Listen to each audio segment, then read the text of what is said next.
cares? Oh, come on! Who cares? How can you say that? Aren't you even curious? No. Who cares?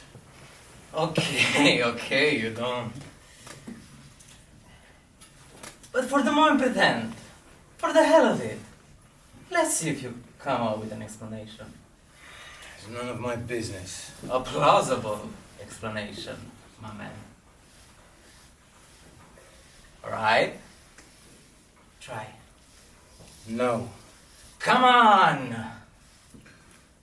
What's to explain? He needed his floor done.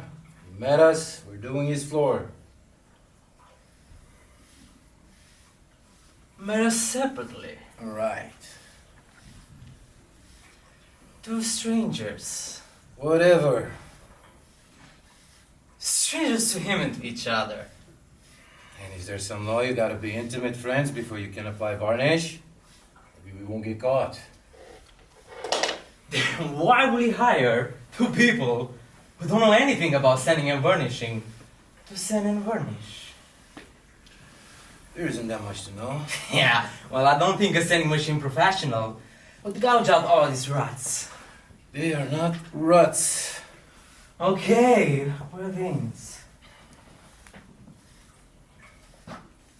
Look, my man, you're supposed to apply the varnish with the grain. It's paying us a fortune. Don't want to hurt to use that brush more sensitively. Hey, I'm doing the job. But I'm not gonna bust my chops being artistic. Well, for what Howard is paying you, you should be cutting up ears. Man, how about that? All that money. What about it? Why is it so much? It isn't that much. Oh, come on! The guy's paying us a lot! You can get lawyers for less. Hell, for this much money, you can get plumbers. He didn't want plumbers. Okay, then see if you can explain this. Howard said I had to get a sanding machine, right? When I went to pick it up, I talked to the renter guy. And he said they do sanding and vernishing. The renting company. The one Howard recommended. So? So I know how to use them.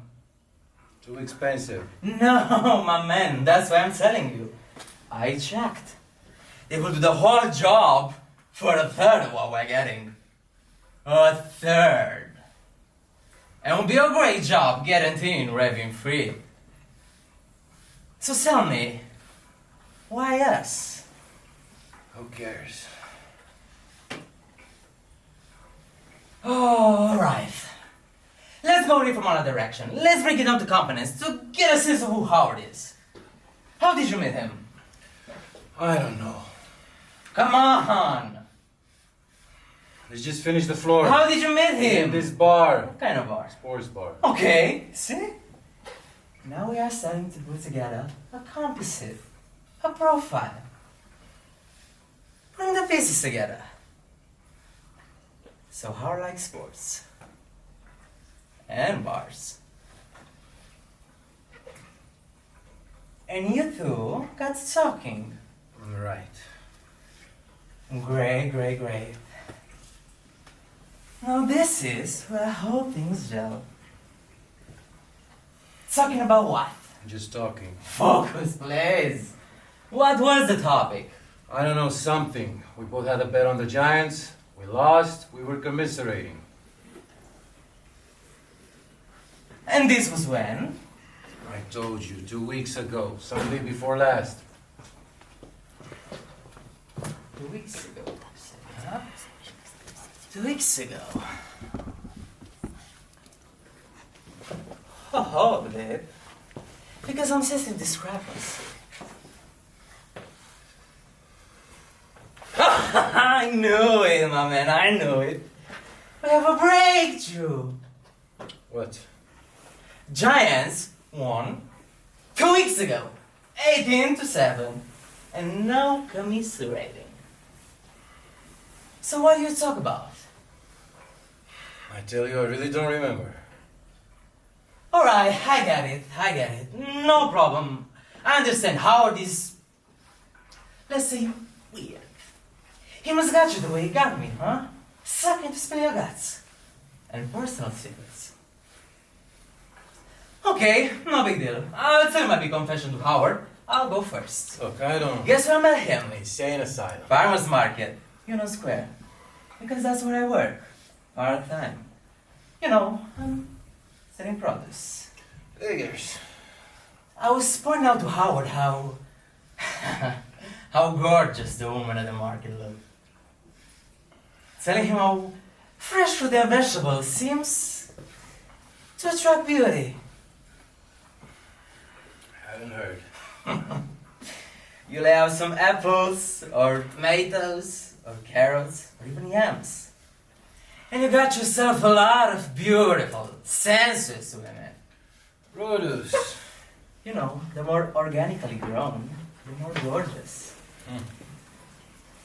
So I was pointing out to Howard, who I just met, and he's interested, and all of a sudden he got me describing this whole personal situation that I'm involved in. Out of the blue. Sort of unbelievably personal. Some kind of an apple orgy? Nah, my man. This relationship. This tricky relationship that I'm involved in. Kind of wild. I started a month ago, on this really freezing morning. And during that cold snap, I was manning the stand. Vegetables laid out. Apples laid out. Mule cider bubbling. You know, I was in my lumberjack outfit. All the ingredients. The trap was set. You can just feel the aura you pick up just by standing there. All these gorgeous customers look at you like you're a hearty pioneer who's given his life over the apple farming. Do you live on a farm? Nah. 28 in Broadway. Walk up. They just hired me to sell the apples. Normally, you know, I'm a musician. Well, sort of. Oh, so it was this icy morning, and I noticed a hungry, beautiful woman standing there. Examining the Macintoshes.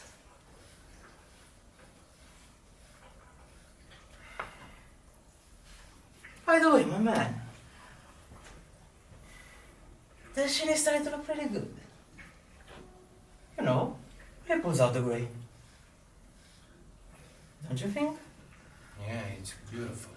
So I look at her, these two women, and figure, a live one.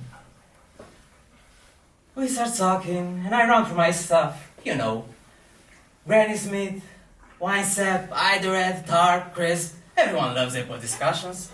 And one thing's lead to another, and I ended up saying, why don't you come back to my place so we can warm up? Good one. Well, good enough. I mean, we went. Everything was great.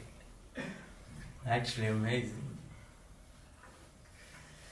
But then, you know, the trouble started. She noticed it wasn't a farm? No, my man. She told me she was married. Oh. What was bad? What she said about her husband. What about him? It turned out he's kind of homicidally jealous. Yeah? Violent, viciously jealous. He's a bartender. Big, burly, you know. Ham-fisted, tough, stocky, insensitive. Gosh. The more she talked about him, the more unhappy I got. So I figure, nah. Let's terminate this relationship. Oh. But she kept coming back. Like every market day. Monday, Wednesday, Friday, Saturday, Monday, Wednesday. Okay. I wanted to end it. But, my man, I'm human. What could I do? She was so beautiful. And vulnerable. and I'm kind of in love. She told me if I stop seeing her, she will confess to her husband. So that's the whole story. Big time dilemma. That's what I told Howard about. The whole deal. I told him the story, I showed him a photograph, he get the full saga, you know. I don't know why. Howard just brought it up to me. So tell me, my man, why didn't Howard start talking?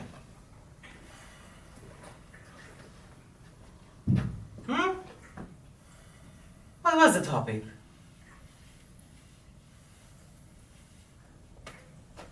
Let's hear your big secret. Ah, come on. Fair is fair. Alright, my man, we'll go back. So you were in this bar, you say, huh? Sports bar. And you two got to talking, right? And, well, okay, what was the initial connection, huh? What were you talking about? Alright, my man, think back. How are you doing? I was mixing him a scotch with water, no ice. Great, my man, see? That's the idea! There you go. Now we can just...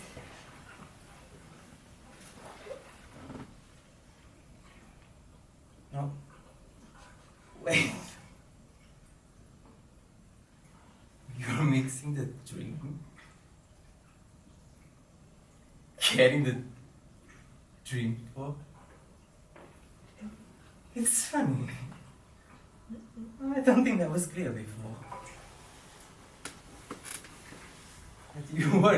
That you work in a sports bar. I thought you were just there. Patron.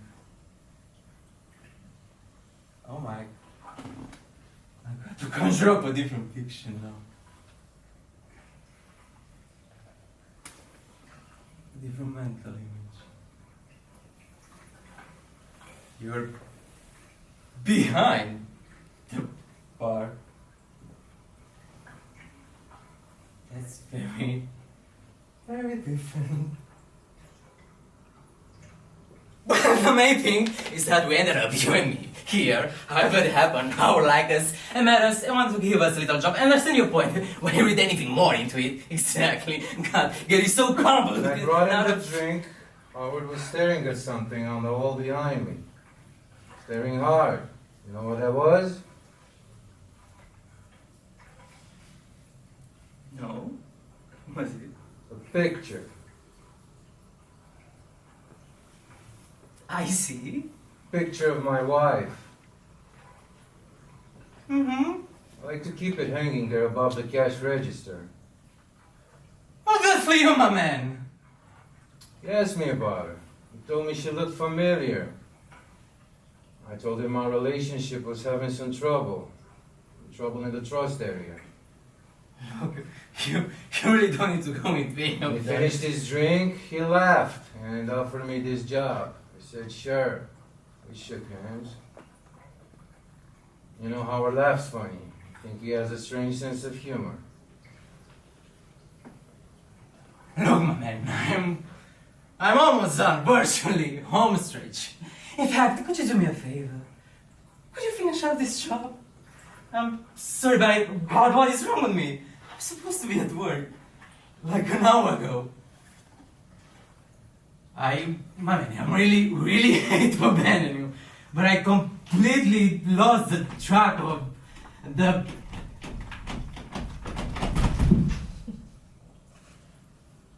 Isn't it funny?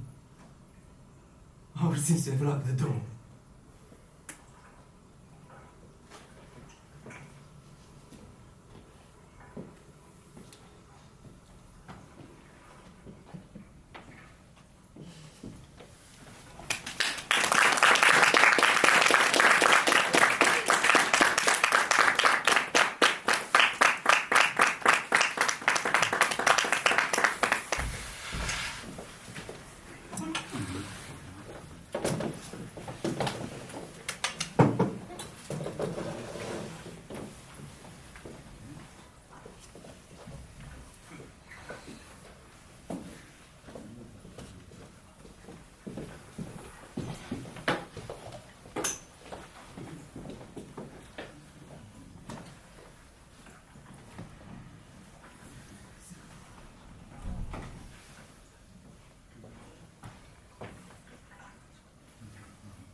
down because there's a chair in back. And stop making all that noise. I ain't gonna hurt you if you don't make no trouble. I'll take that thing out of your mouth, but if you start screaming, it's going right back on. Understand?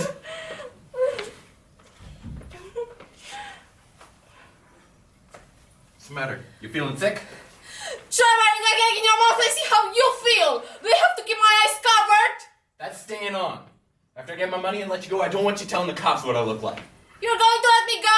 You aren't fooling me. As soon as you get your money, you're going to kill me. I ain't killing nobody. You're lying. All criminals lie. Don't call me a criminal. What do you call kidnapping? It's just my way of making money. Sort of like having a store. I'm just selling you back to your daddy. Suppose he doesn't want to buy it? You trying to confuse me? If I promise to never describe what you look like to anyone, will you take off this thing that's covering my eyes? How do I know you ain't lying? I'm not lying. Everybody lies sometimes. Even my mom used to lie to me. Do you have a Bible? I'll swear on that. My mom had one. But I don't know where she put it. What about the telephone directory? I'll swear on it. I never called nobody, so threw them books out. If you cross your heart and promise not to tell the cops what I look How like. can I cross my heart if my hand's tied this way? I'll untie them, but no funny stuff.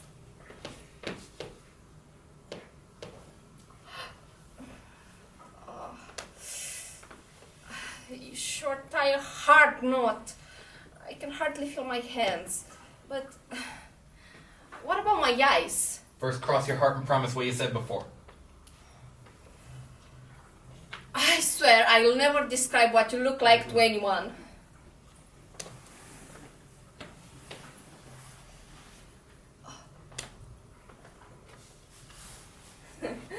Hey, you're not bad looking. But in this place, where did you find it? It's a dump, and all those stairs we climbed, you could have picked a place with an elevator. You don't need no elevator. This used to be my mom's old house, but she ain't around anymore. I'm sorry, did she die? Who said she died? She ran off with the guy she met in a bar. Moved to someplace in South America, Costa Rica or someplace like that. You mean Costa Rica? It's a country in Central America. I was never no good in history. It's geography. That too. Were you good at anything? Where did you go to school? My mom said I didn't have to go. I learned everything I need to learn from her. She obviously wasn't very good at teaching. How do you know that? You never even knowed her. Forget about it. What did your dad do? I don't know. He moved out when I was 4. My mom said she heard he was arrested for killing 3 women in Texas, and they gave him the gas chamber. That's awful. It wasn't a nice thing. What was a nice killing the 3 women or executing your father? Now you're trying to make fun of me. Sorry, you confused me. So, you live here all alone? Not for long. Your daddy pays what I'm asking for. I'm getting out of here.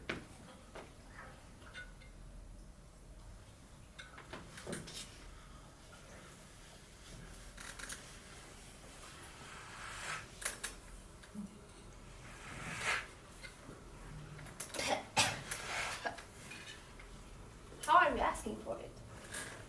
I was thinking maybe $10,000? Are you that stupid? Is that all you think I'm worth? Joe, stupid. Excuse me, but do you have any idea how much money my father has? I seen about him in the newspaper. Sounds like he's got a lot. He's worth a fortune. $10,000 is much money for him. You think maybe he'd pay me more? At least 1 million. I don't need $1 million. Maybe I'll ask for 25,000. What kind of kidnapper are you? I've never done this before. Just my dumb luck. With all the smart kidnappers in the world, I have to end up with an idiot who never did it before. I already told you, don't call me names like that. Excuse my language, but you certainly don't seem to know what you're doing. How come I was able to get you here all the way from the apartment you was living in with nobody helping me? Thank God for small miracles. What's that supposed to mean? You get a Boy Scout badge for not letting anyone else know what you're doing. I don't understand a lot of what you're saying. I just hope you're not mad at me because of what I done. Why should I be mad? Doesn't every girl want to be gagged, blindfolded, have her hands tied, and get jacked up to flight of stairs to a room that looks like it should be condemned by the fire department? Now you're trying to make fun of me some more.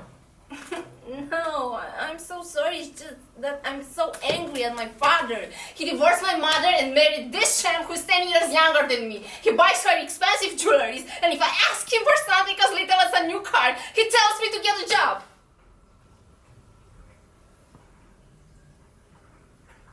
Are you saying you ain't mad at me because of what I done? I'm not angry with you, but if we're spending time together, what's your name? Name is Samantha Rogers. I know your name. I read about you in the newspaper story about your rich daddy.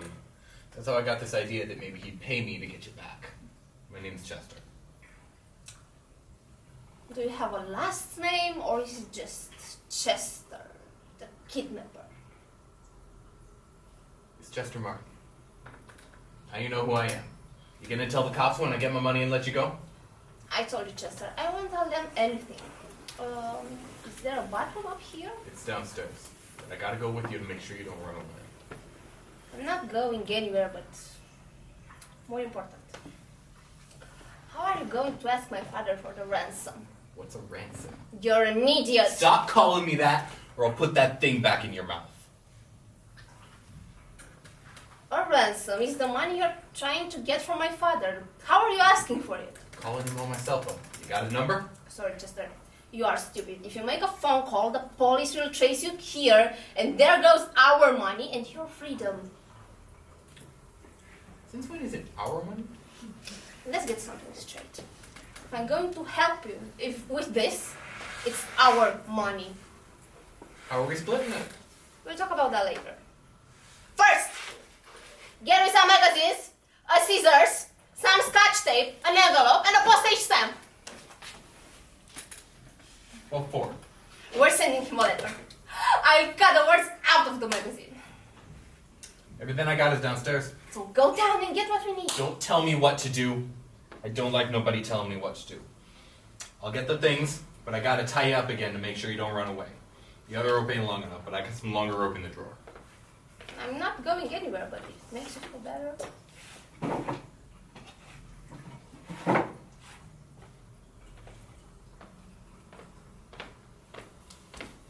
Could you hold one end for me while I make this nice and tight? Give it to me.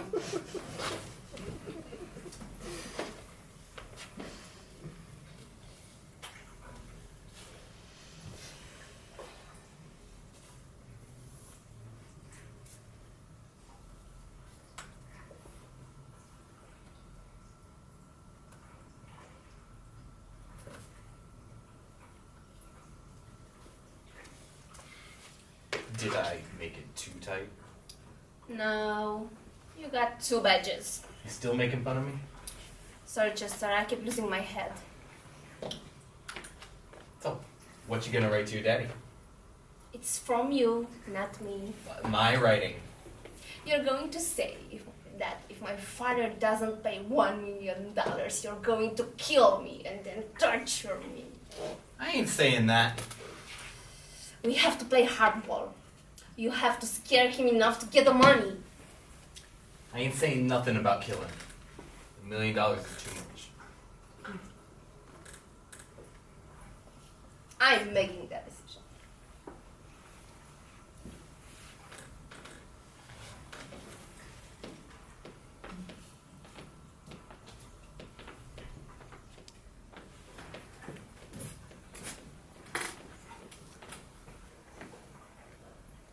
I don't want to do this no more. I think maybe you should go home now. You're not backing out now. After we get the money, we'll move away, but not to Costa Rica. Maybe Australia. We're moving someplace together? You are very bright, but I like your looks, and I'll try to teach you things. What things? To start with, I hate the clothes you're wearing. After we get the money, I'm picking out your clothes. What's wrong with what I'm wearing? You have no sense of fashion, and then there's your hair. What's wrong with my hair? It looks awful. We'll go to a men's salon and get your hair cut the way I like. I ain't going nowhere with you. You better think twice about that. You don't want me to turn into the police. You said you wasn't gonna do that. Everyone lies sometimes. Didn't you see your mother lied? She ain't lying no more. What does that mean? My mom ain't in Costa Rica. Chester, where is she? Downstairs. You said you are living by yourself here. I am. But if your mother's downstairs, She's downstairs, but she ain't living down there. are you saying your mother's dead? My daddy's down there too. You are lying. Guess so. How did they die? Why are you asking me? Did you kill them? I think so.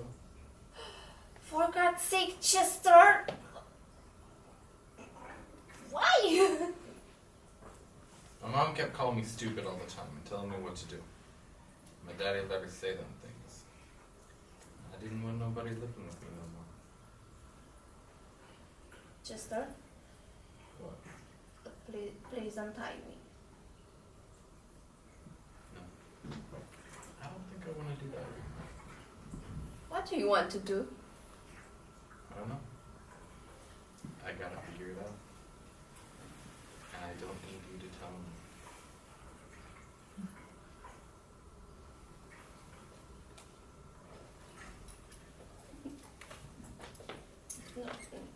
No.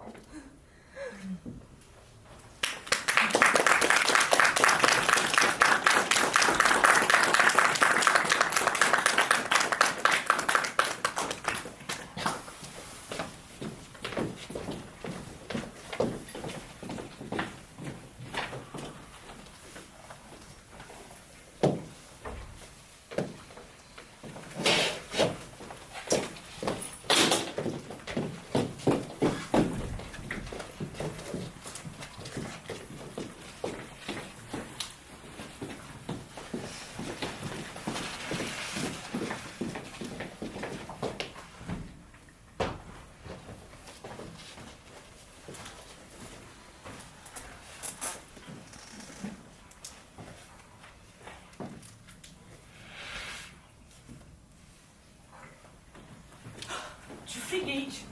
Sper să fie mai bine mâine. Ce scrii? Chestii. Bravo ție că ești aici afară. Este o nebunie înăuntru. Sunt flori și panglici peste tot. Cred că a fost o greșeală să las prietenele mamei să se ocupe cu toate decorațiile pentru mese. Nu știu cu ce să mă îmbrac la chestia asta. Urăsc hainele. Mama spune că trebuie să mă îmbrac special. Orice ar însemna asta. Dar asta spune că este casual. Scria chiar și pe invitație. Dar probabil mama lui Tom se va îmbrăca într-un costum de in, roz pal, foarte casual. Nici măcar nu cred că are o pereche de pantaloni. Crezi că ar trebui să părul ridicat mâine? Știi, valul arată mult mai bine fără toate firele astea încălțite în toate direcțiile. Dar apoi nu va mai sta bine pălăria. Cred că trebuia să mă cu programarea asta până la urmă. Hei, poți să mă ajuți? Nu pot să o fac. Nu poți să-mi aranjezi părul? Nu poți să te îmbraci? Dar nici nu trebuie, este casual. Poți să vii așa cum ești. Ei bine, poți să spui niște pantaloni în picioare. De asta vei fi mult mai drăguță decât toată lumea. E dezgustător! Aș fi vrut să avem petrecerea asta la o pizzerie. Nu pot să merg. La repetiția pentru Rocky? Da. Dar dacă nu vii de seară, nu vei ști ce să faci mâine. Adică știu că înveți repede, dar... Știu, m-am gândit la asta și Judy poate să o facă. Iar plăcea de minune. Rochea este identică, cu excepția eșarpei.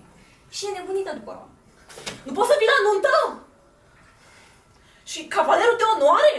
Cred că ți-i place de el. Nu, el mă place pe mine, mie îmi place că mă duce la cățărat. Chis, dar asta este nunta mea. Trebuie să fie acolo. Glumești, nu? Îmi spune într că glumești. Îmi pare rău, chiar nu pot să o fac. Dar de ce? Știu că nu-ți place Tom atât de mult. Nu e vorba de Tom, el este ok. Nu este pentru tine, dar este ok. Doar toată situația asta. De ce te căsătorești? Pentru că îl iubesc. Te rog, știi că nu o să meargă. Uite-te la mama și la tata, poate că și ei s-au iubit cândva și uite cum au ajuns. Noi nu suntem deloc ca mama și ca tata. Ok, sunteți diferiți, ești îndrăgostită și vrei să pleci de aici. Am înțeles. Du-te, pleacă, găsește-ți propriul loc, du-te să-l cunoști pe Tom în sensul biblic. Și cum rămâne cu o să locuim împreună într-o zi? Mai am doar un singur an de liceu și apoi putem să mergem împreună la San Francisco așa cum am vrut mereu. Eu pot să scriu, tu poți să fii artistă, profesoară de sport sau orice vrei. Ches, dar astea nu niște basme din copilărie, ca într-o fantezie sau ceva. Nu, ce faci tu acum e o fantezie căsătorindu-te cu tipul drăguț și creștin, care va deveni inginer într-o zi și veți avea o viață frumoasă împreună. O viață nostă, o casă undeva în suburbii. Și veți avea copii. Și poți să faci o mulțime de treabă la biserică. Cu o maică. Îmi place să lucrez la biserică. Și ce ai zice să ții? Știi ce să ții un master? Dar pot oricând să mă întorc la școală. Dar nu o să o faci! Vei rămâne însărcinată și el nu te va lăsa. Nu va fi așa, nici măcar nu-l cunoști pe Tom. Și tu îl cunoști. Vă vedeți de un an și numai la biserică. O reală oportunitate pentru discuții profunde acolo. Da. Și nu că ai avea cu cine să-l compari. Ai avut doar 2 întâlniri în liceu. Ești virgină, George! Și dacă nu e bolnav și rămâi cu el, pe vecie, Ba, va fi. de unde știi? Nu știu, dar vom vedea. Nici măcar nu știi să gătești. Toată ziua ai fost afară cu tata. Vopsi în casa, repari mașina, ai pus chiar și terasa asta. Și tu crezi că Tom o să gătească? După cum l-a cocoloșit maică sa toată viața. O să muriți de foame, George! Dar putem să comandăm mâncare la pachet, sau putem trăi cu supă la plic, sau te putem angaja pe tine să fii bucătarul nostru. Pe bune, Ches, o să fie bine. Știu, am o idee, hai să ne îmbrăcăm în pijamale. George, vorbesc serios. De ce te căsătorești cu el? Este o idee proastă. Ți-a luat-o ceasul biologic, razna. Gata, e timpul să mă căsătoresc? Ca și cum asta ar fi singura ta șansă. Ți-e frică că va veni cineva într-o zi și te va întreba... Asta a fost singura ta opțiune? Dar cum ai putea să știi tu una ca asta? Micuța Miss Prietenie, studenta eminentă, prințesa balului. Poate că nu vrei ca măcar o dată să fiu eu în centrul atenției. Știi ce? Nu o să-mi distruge asta. Nu vreau, de asta nu vin. Dar nu vine să cred că faci una ca asta. Cu o seară înainte anunții. Știi că am plănuit asta de luni de zile. Știu, chiar am vrut să fiu acolo, să te ajut, chiar am vrut să-ți fiu alături. Dar ai fost și la petrecerea Miresei. Chiar tu ai organizat jocurile. Pentru că ar fi fost prostez dacă nu aș fi făcut-o. Știi ce? Toți ceilalți sunt foarte fericiți pentru noi și ne consideră un cuplu perfect. Asta pentru că au aceeași fantezie cu gărdulețul alb. Și niciunul nu te cunoaște, nu așa cum te cunosc eu. Mama spune că ți-ai găsit în sfârșit latura feminină, pentru că te dai cu ojă și ai un iubit. Scuză-mă, logodnic. Și Dumnezeu știe ce gândește tata. Dar cum pariu că e gelos? Îi va lipsi ajutorul tău aici. Iar eu nu o să mă implic. Ches, de ce faci asta? Pentru că te iubesc prost. Ești eroina mea. Tu ești cea care te-ai cățărat în cel mai înalt copac. Și ai sărit de pe acoperiș atunci când nu trebuia. Tu m-ai învățat cum să merg pe bicicletă și mi-ai dat acel microscop de jucărie când credeam că vreau să fiu doctor.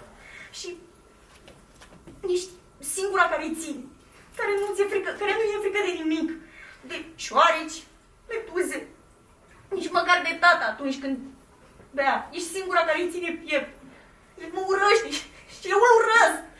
Dar nu ne mutăm atât de departe. Tot de cealaltă parte a orașului. Și dacă lucrurile devin aici dificile cu tata, poți să vii să stai cu noi serios. Chiar am vorbit cu Tom legat de asta. Și o să fie bine când crește pe înțelegere. Nu mă lua cu prostia asta de soră mai mare și mai înțeleaptă, vorbești ca mama!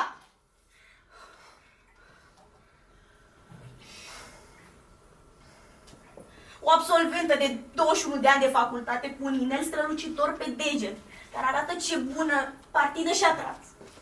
Sper să nu înțeleg asta niciodată!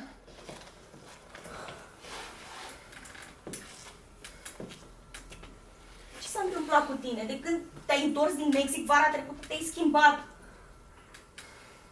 Știu că te-ai implicat în chestiile astea cu misionarii, cu familia Emrys și... Dar e mai mult de atât.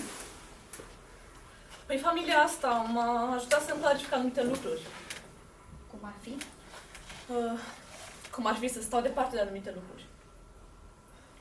Cum ar fi? gânduri și fapte necurate. Lucruri nu foarte bune pentru mine. Cum ar fi să fumezi jointul ăla. Da, asta și alte lucruri.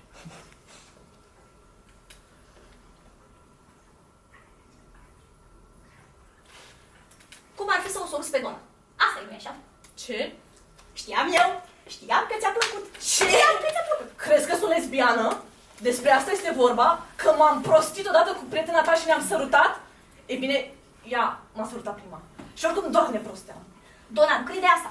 Aha, deci urma să anunțe asta la nuntă mâine, când preotul va întreba dacă are cineva de obiectat împotriva căsătoriei dintre acest bărbat și această femeie să vorbească. Nu aș fi spus asta. Nici măcar nu știu sigur dacă ești lesbian. Dar știi ce aș fi spus? Este o mare greșeală. Și atunci tata ar fi scos pistolul și m-ar fi împușcat. Și sângele meu s-ar fi împrăștiat pe rochia ta albă. Da, și apoi ai fi apărut la ziar și mă vei eclipsa din nou. Știi? Mama și cu tata chiar se vor speria dacă nu vii mâine la nuntă. Nu. Vor fi ușurați, așa nu o să mai am cum să le fac probleme. Da, așa e. Hei, îmi pare rău că ai făcut ochii aia pentru mine. E ok, păstrează-o. Poartă-o la balul de absolvire sau ceva de genul ăsta. Îți dă perfect. Nu cred că va mai fi un bal sau... Nici măcar nu știu dacă va fi vreo absolvire. În orice caz. Deci te-ai hotărât. Rămâi? Da, trebuie să fac asta. Vine toată lumea. Chiar și mătușa Cora. Tocmai din San Luis. Și oricum, ce pot face cu toate decorațiunile astea de mese, care sunt și urâte? Știu că nu înțelegi chestia, dar trebuie să fac asta. Știu. Și trebuie să fac asta. Auzi? Nu arăți prea bine. Cred că ai febră. Da, mă simt un pic cam rău. Da. Știi? Umblă prin oraș virusul ăsta gripal. Și ar fi groaznic dacă l-ai dat tuturor la nuntă mâine. Da. Mă duc să-i spun mamei. Hei, George. Distracție plăcută.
Hei, sunt aici!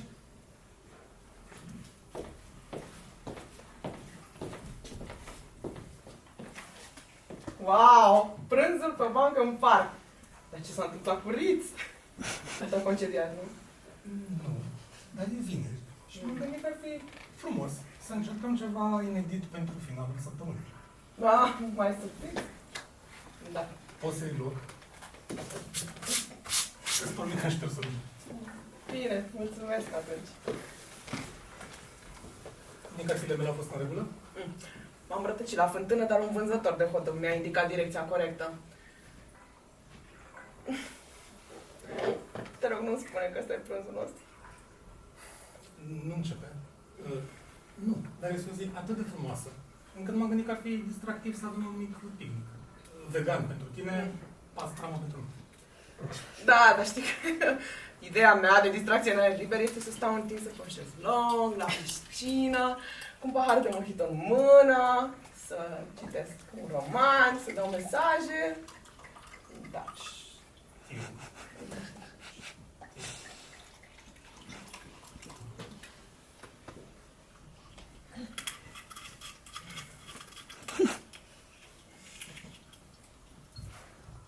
Noroc, începem.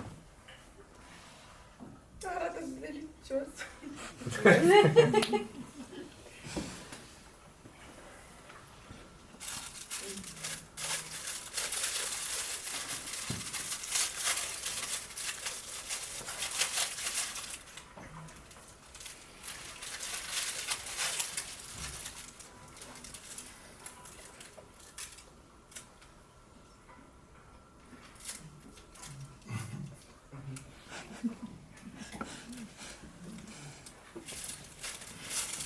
Și de cât timp îi spune că ne cunoaștem? Nu sunt sigură, poate 2-3. Aproape. Au trecut 5 ani. Ce? Mamă, ce zboară timp, wow! A fost într-o zi de miercuri.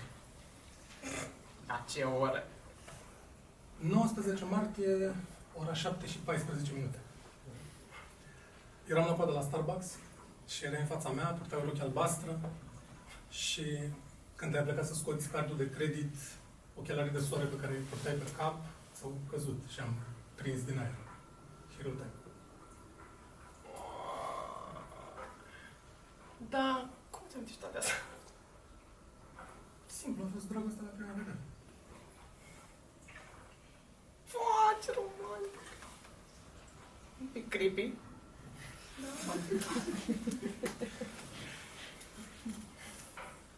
Având în vedere că ne cunoaștem totuși de atâta timp și ieșim cam tot de pe atunci împreună.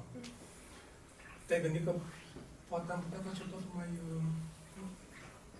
permanent? Permanent. Să nu spui... Știu, să trecem la nivelul următor. Spui ce credeam că spui.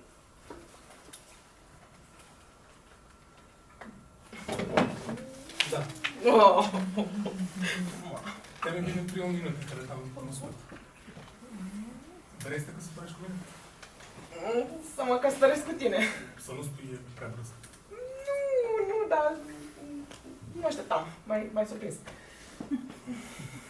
E drept. Totuși, ce spui, mă, cam doare genunchiul. Hai, ia-l. Ești sigur de asta? N-am fost niciodată de ceva mai sigur în viața mea. De un an de zile încerc să-mi fac curaj să te întreb. Serios? De ce acum? Duminică am ajuns la marele 4-0 și m-am întrebat ce aș putea să fac ca să sărbătoresc acest moment important. Și m-am gândit ce mi-aș dori cel mai mult. Nu mi-a fost greu să-mi dau seama. De tine. Oh. Dacă mai ai nevoie de timp, poți să termin mai târziu. Foarte amuzant.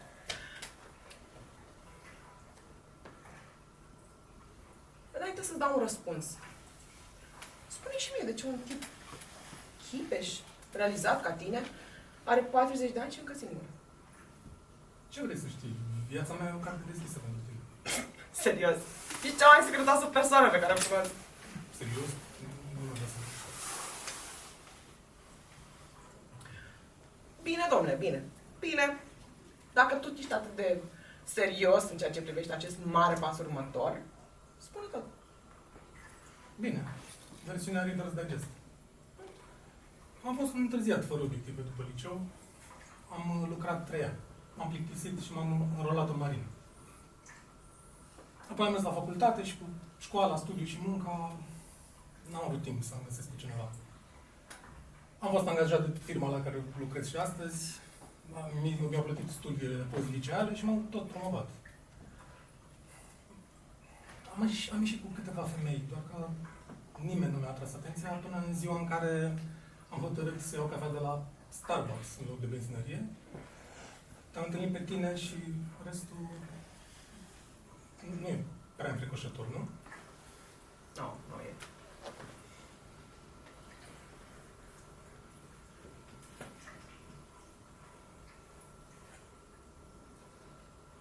să spunem despre mine?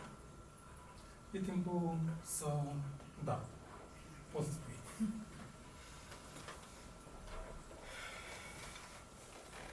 Eram sigură că o să mă întreb asta. Eram sigură că o să întreb.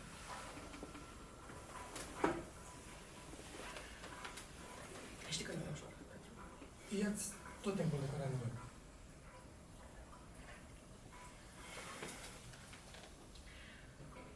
Așa cum știi, în curând voi împlini 37 de ani. Și nu cred că am avut până acum o relație de lungă durată. Bine, asta dacă nu ne pui la socoteală pe noi. Eu ne pun la socoteală pe Și mine. în afară de terapeutul meu, nu cred că am spus asta nimănui.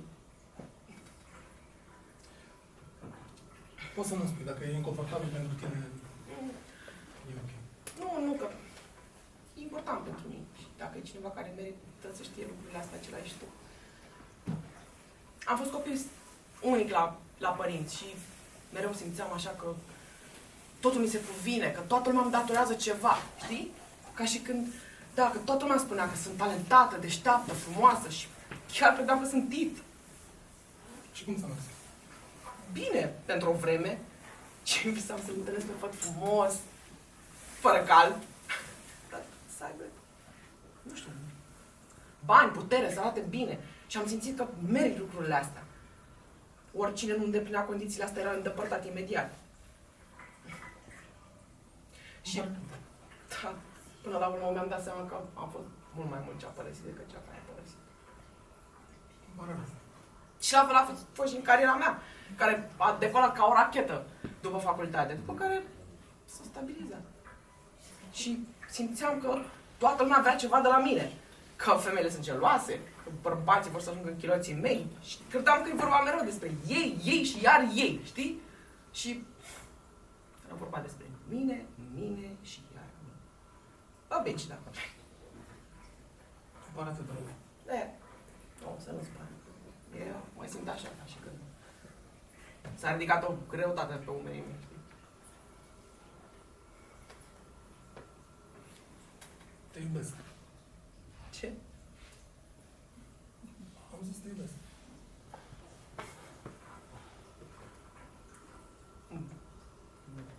Iubești sau ești îndrăgostit de mine? Sunt total îndrăgostit de tine.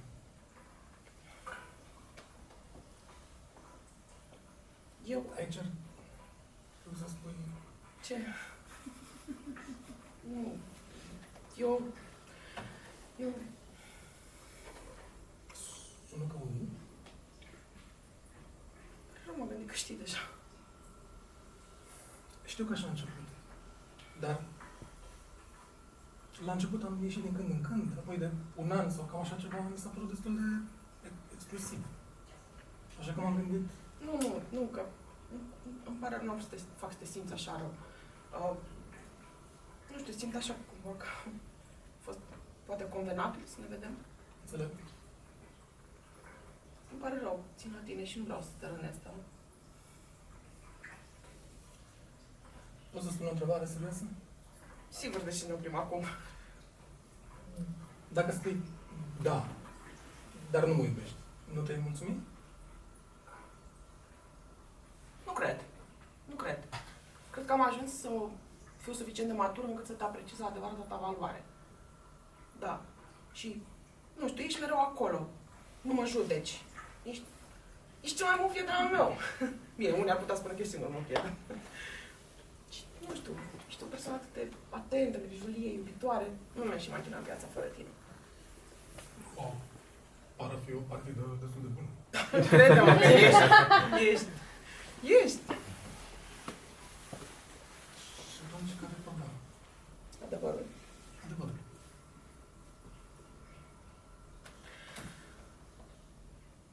Sex. Dormitor. E...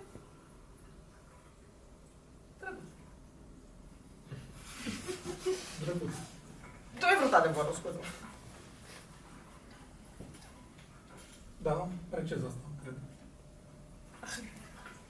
Uite, poate că nu sunt îndrăgostită de tine, dar țin enorm la tine. Îmi atât de mult golul acela pe care credeam că s-o duc cu mine în mormânt. Singura problemă e că, nu prea chimie în dormitor. Științele exacte nu au fost punctul meu forte. Da, știi, și nici științele umaniste n-au fost ale mele.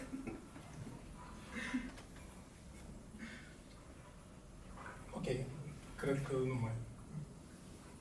Nu, a fost super bun, nu? Așa că timpul a expirat.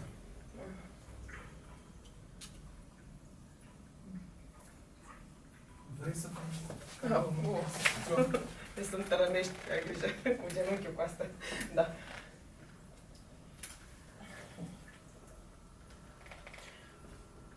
Ca unii copii le-am promis mamei o nuntă mare în biserică. Și dacă tu te obișnuiești cu ideea asta, cu gândul ăsta, răspunsul meu este da. Minunat! Adică, da, e ok pentru mine. Wow! E super! Mulțumesc! Un lucru. Dacă nu te deranjează, mi-ar plăcea să am copii. Da, și mie! Dar știi, trebuie să ne grăbim. Tic-tac, tic-tac, devine interesant. Ok. Dacă tot ne îmbarcăm în această nouă aventură, poți să te mai întreb ceva? Da, trebuie să spunem lucrurilor pe nume. Cred că ești de acord că suntem persoane mai bune unul cu celălalt decât fără. Eu știu cu siguranță. Și eu știu că sunt. Ce drăguț. Mulțumesc. Deci, iată întrebarea. Crezi că e mai bine să te căsătorești cu cineva pe care nu-l iubești, dar care te iubește? Sau să te căsătorești cu cineva pe care îl iubești, dar care nu te iubește? Cred că vom afla.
Așa că e un film grozav. Glumești, nu? Cel mai prost film pe care l-am văzut în viața mea. Oamenii care nu joacă zombie sau de proști încât să mai mult cu zombie decât cei care joacă zombie. Dar e incredibil ce efect poate să aibă muzica ieftină. Ce? Nu îl caut, dar a spus asta la radio. Vreau să spun că sunt lucruri care nu sunt foarte bine făcute, dar care îți pot transmite o stare plăcută prin crearea unei atmosfere puternice, în care te poți pierde. Nu vreau să mă pierd, vreau să mă la ceva care are sens. Cum ar fi fotbalul.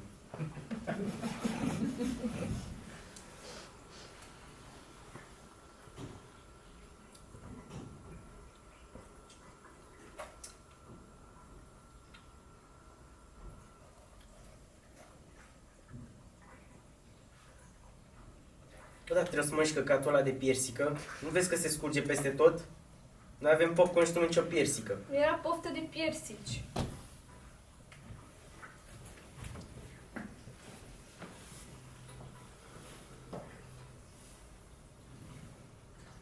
Am tot simțit lucruri ciudate, pofte ciudate în ultimul timp și Simt constant miros de șuncă prăjită, deși nimeni nu gătește șuncă. Am început să aud ca niște emisiuni radio în mintea mea, în cap. Nu ca cele reale, e ca și cum ar exista o frecvență specială, iar eu sunt singura care o poate auzi. Și poate înțelege sunetele astea, muzica. E ca un murmur înfundat tot timpul și câteodată cineva o dă mai tare și atunci pot auzi părți în ea foarte clar. Și dintr-o dată devine totul din nou confuz. Dar ce, puțin comunică Marte cu tine, nava mamă te cheamă acasă?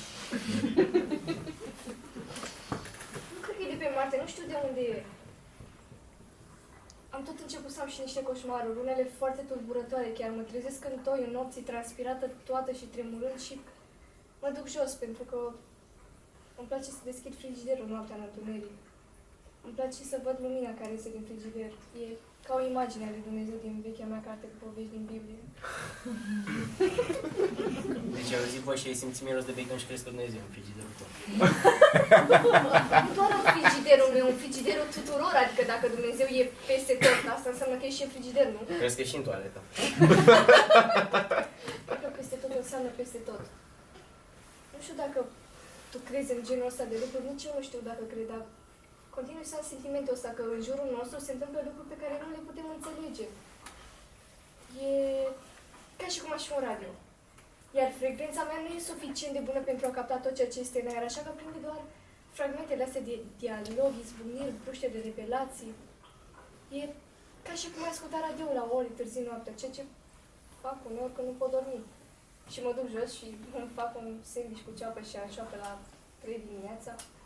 Și poate că nu vreau să mă întorc să mă pun la loc, pentru că am visat că șobolanul mănâncă copilul sau ceva de genul ăsta. Și continui să pierd tot. Mi-am pierdut cheile de la casă. Am pierdut permisul de conducere. Mi-am pierdut și pisica, doar că am venit înapoi. Mi-am pierdut virginitatea pe bancheta din spatea șefiului tău, când ne uitam la filmul Creatura din Laguna Neagră. Da.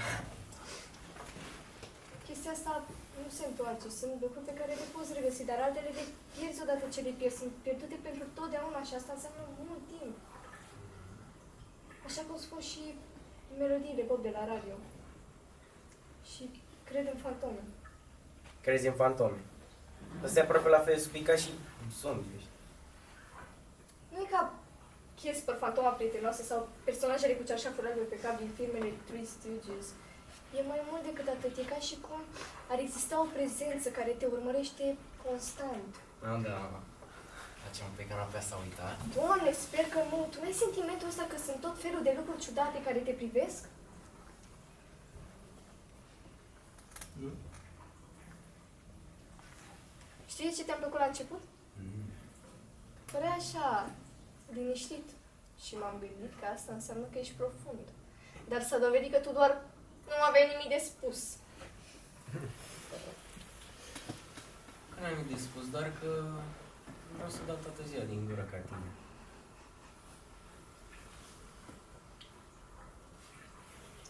Mi-au bere. Nu putem să bem toată berea domnului Palestrina, sunt de dacă nu pot să mă îmbăt. Da, ai putut să mi-o tragi pe canapea. Doamne, nu trebuia să facem asta. Dacă bine ar fi venit jos și ne-ar fi văzut și s-ar fi uitat așa la noi, în timp ce se întâmpla din ușă. Păi atunci e un pervers. Nu e un pervers, e un băiețel. E dubios. Nu e dubios. Bine, e puțin dubios, dar e drăguț, mie îmi place de el. Oricum se comportă mult mai frumos cu mine decât o paște. Păi dacă doarme să vă dezbrăcată. Are 5 ani. L-am văzut când se uita la tine, în costum de paie, doarme să vă dezbrăcată.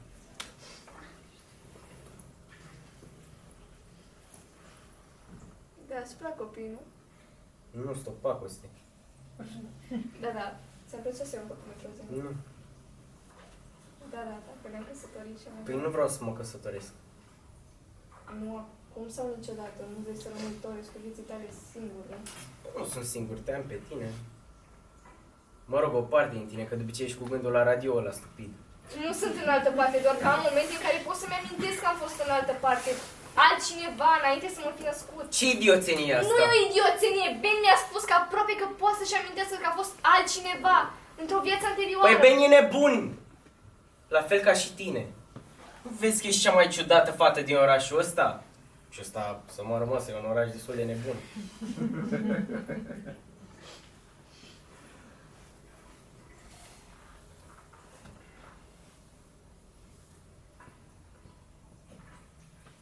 că te-ai descurcat bine cu copiii. Dacă avea un... Adică, dacă ne-am căsătorit și am avea... Dacă ne-am căsătorit și am avea un copil, m-aș arunca în fața primului tren. Nu vrei să spui De asta. unde știi ce vreau să spun? Știi, se poate întâmpla. Femeile rămân însărcinate. Și atunci ce Să te urci în primul vagon spre Fresno! N-ai face asta. Mai degrabă aș fi mort ca zombie din filmul ăsta stupid.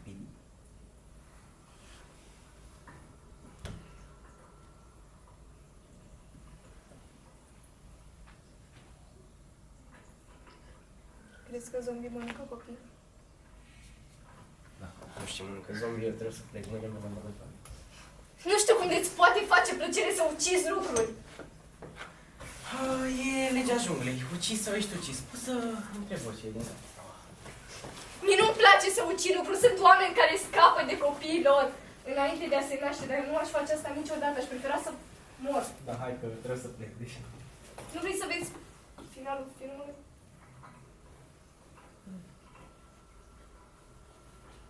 Știu care e finalul filmului. Ucis zombie. Asta e finalul filmului. E zis zombie, pare rău pentru ei. Îți pare rău pentru zombie. Zombie sunt și ei oameni.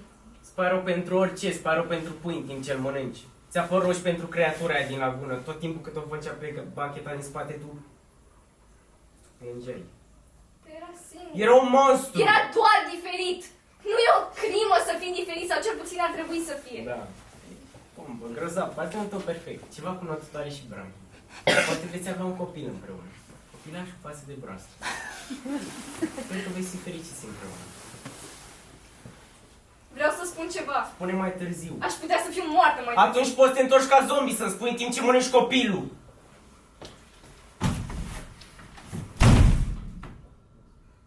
Mulțumesc mult, Jimmy, ești un ascultător grozav. O să fiu un tată minunat într-o zi.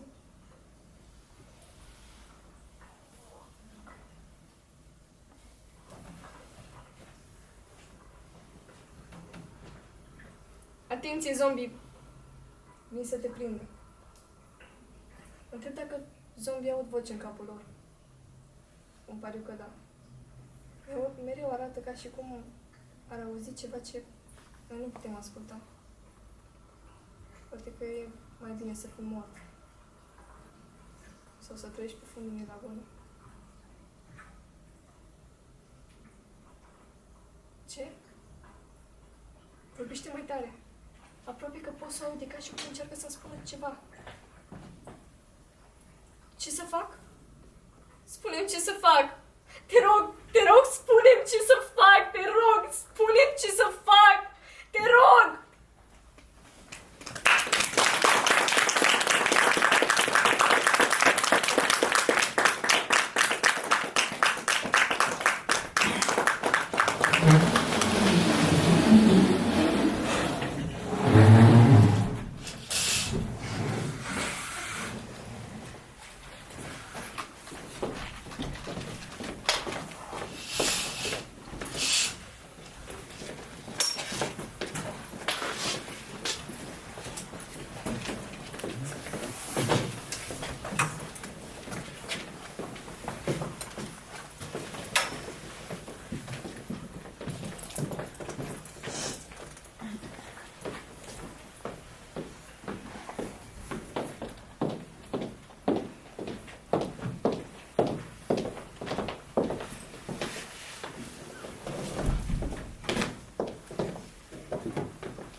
Unde-i George?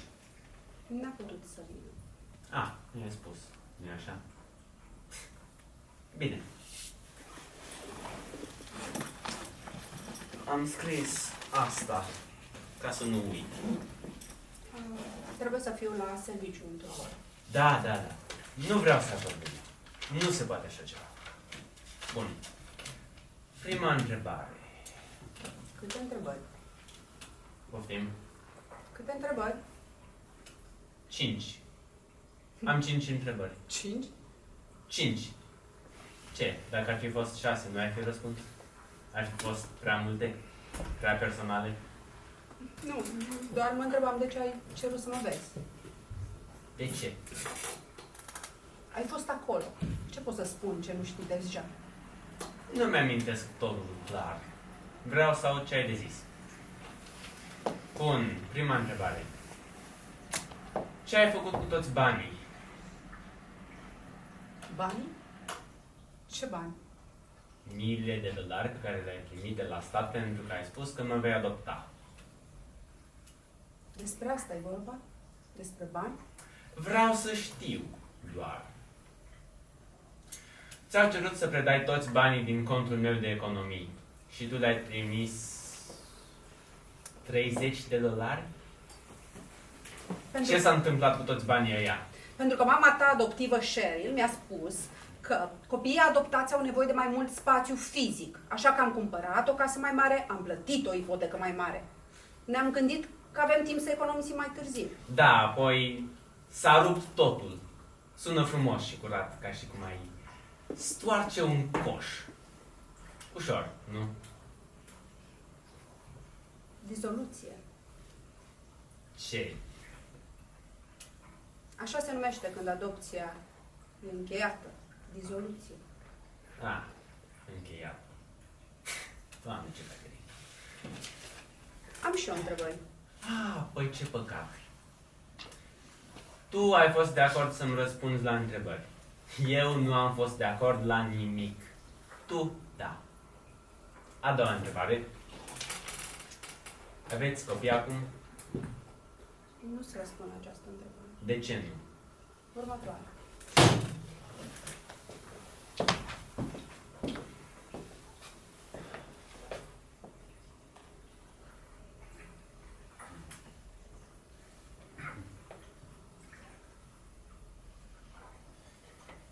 De ce ai insistat să ne întâlnim aici?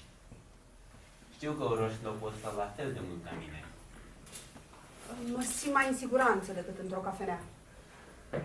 Pentru că eu aș face... ce?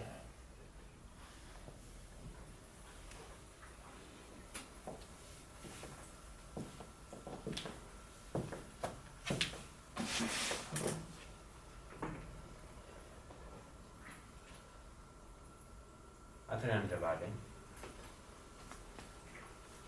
M-ai iubit? Da. Da. Minți! Este adevărul eu. Cum poți să stai acolo să te uiți la mine și să spui asta? Cum poți să... Nu sunt aici să te conving. A, da, serios? Nu poți să te aștepți să zic, da, bine, atunci... Atunci, de ce ai zburat jumătate de țară dacă știi deja răspunsul? Ai venit să mă întrebi ceva la care știi deja răspunsul? A patra întrebare. Brian, Întrebarea 4. Asta e una bună. Care e cea mai fericită amintire despre mine? una singură, o singură amintire fericită? Trebuie să fie una.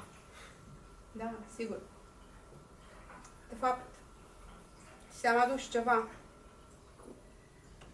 Din vremea în care ne-am simțit bine împreună. Ne-am bucurat. Ce? Ai lăsat acasă. Credeam că ai predat tot ce era al meu. Era într-un sertar în dormitorul de jos. Am găsit-o decât târziu, când ne-am mutat. Era prea târziu să ți-o mai trimit. N-am vrut să te deranjez pe tine și nu a ta familie adoptivă. M-am gândit că poate o vrei. O vrei?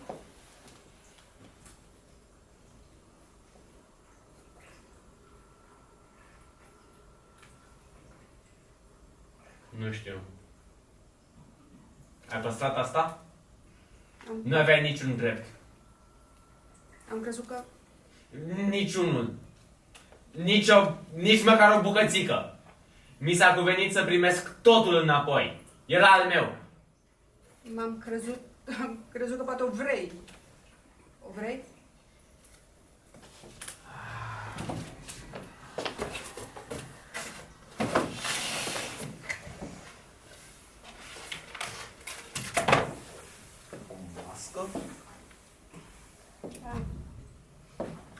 amintezi ziua în care am făcut-o? Ți-am pus vaselină pe față, ți-am lipit benzile de Ipsos cu scară rapidă, tu ai făcut una, eu am făcut una. Știi, ne-am ajutat reciproc. După ce s-a uscat, ne-am pictat. De ce? A fost un proiect la care am lucrat destul de... Mi-a fost greu să găsesc unul, trebuia să facem unul comun. Și m-am gândit că poate măștile de-ar prinde. Am spus glume în timp ce le pictam, după care le-am pus pe față și am spus povești. Povești. Da. Povești. Prostești, fantezii. Despre băieți care alergau prin pădure, căutând un nou trip, care voiau să evadeze din castel, notând prin șarță, care călăreau unicorni. Unicorn. Asta e cam... Da, asta e cam straniu. Da, le-am dat. Bun. Atunci am spus glume. M-am simțit atât de aproape de tine.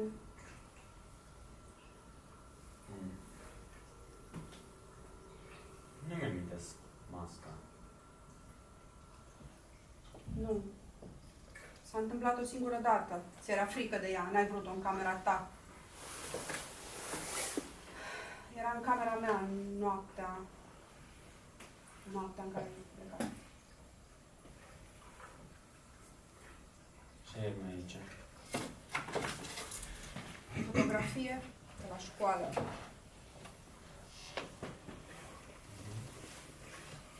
Și un bilet.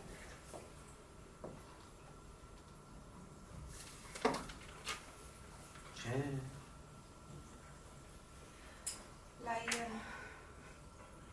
L-ai lipit pe ușa dormitorului meu.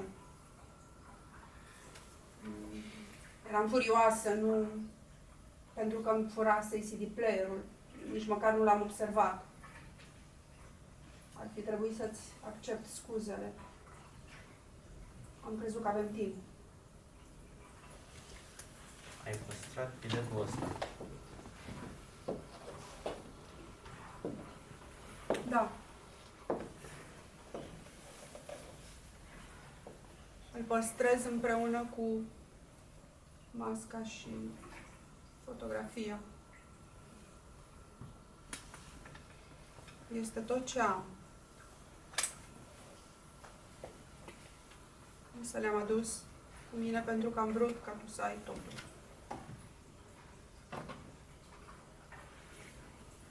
De ce aș vrea biletul ăsta stupid?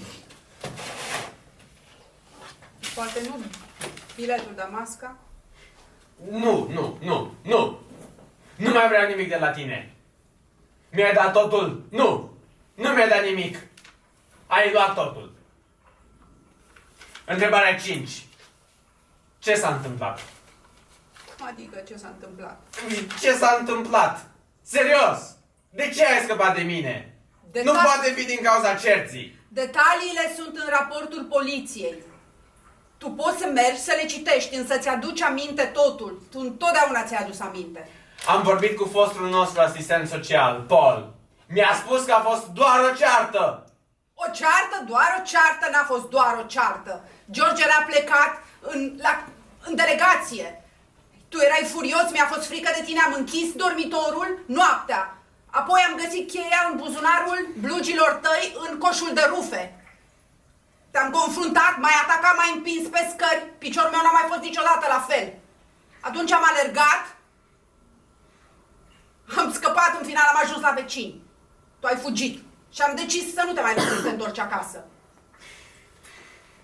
Tu ți-ai luat un avocat, ai contactat agenția și apoi ai scăpat de mine. Nu, am dat telefon după telefon. A trebuit să găsim un grup terapeutic care să te poată ajuta, însă trebuia să fii într-o casă familială. Ne era teamă de tine și teamă că nu putem să te ajutăm. Astea sunt scuze! Nu sunt scuze, sunt explicații. E același lucru! Și a fost mai ușor pentru tine, fiindcă nu ai crezut că sunt cu adevărat copilul tău. Da, dacă erai un adult, toată lumea ar fi fost de acord. Dacă nu te poți întoarce acasă, însă fiind copil, n-aveai nicio responsabilitate, trebuia să fie vina mea. Iar despre tine e vorba! Eu am fost copilul! Trebuia să mă protejezi! Pe mine! Tu ți-ai luat un avocat, ai contactat agenția și ai scăpat... Mi-a spus să nu te mai sun! Aveai camera mea împachetată cu o săptămână înainte să se întâmple asta! Cum poți spune că nu căutai o scuză? Cum poți pretinde așa ceva? Terapeutul tău ne-a spus să facem asta. De fapt, toți experții aveau câte o teorie despre cum putem să te ajutăm. Am și o întrebare. Ai mai rănit pe cineva? Ce? Da, ai mai făcut rău cuiva în afară de mine? Nu, Doamne, nu! Nu! Brian. Nu aș face niciodată așa ceva, nu! Ai fost rănit în prima ta casă familială, m-ai rănit pe mine. Ai mai făcut rău cuiva? Nu!